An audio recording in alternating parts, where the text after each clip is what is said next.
আসসালামু আলাইকুম। মাগুরা ভিয়ের পক্ষ থেকে আপনাদের সকলকে শুভেচ্ছা এবং রমজান মোবারকবাদ। ঈদকে সামনে রেখে মাগুরা শহর প্রচণ্ড ব্যস্ত হয়ে পড়েছে। প্রচণ্ড মানুষ শহরের ভিতরে আসছে ঈদের কেনাকাটা করার জন্য।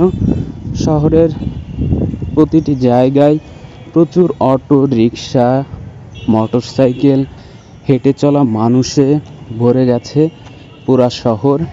ঈদ মানেই আনন্দ। ঈদকে ভাগাভাগি করে নেওয়ার জন্যই শহরে এত মানুষের উপস্থিতি, সেটা আপনাদেরকে দেখানোর চেষ্টা করছি।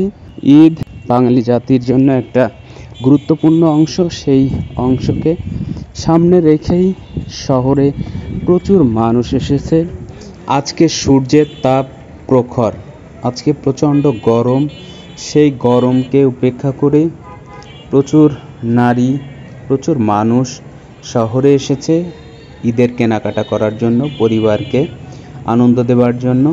সেইটারই চিত্র আমরা আপনাদেরকে দেখানোর চেষ্টা করছি। পুরা শহরটা জুড়ে প্রচুর মানুষ এসেছে তাদের পরিবারের, আত্মীয় স্বজনের ঈদকে সামনে রেখে কেনাকাটা করার জন্য। শহরটা পুরা অটো, রিক্সা এবং মোটরসাইকেলে ছেয়ে গেছে। সেইটারই চিত্র আপনাদের দেখা। ধন্যবাদ সাথে থাকার জন্য।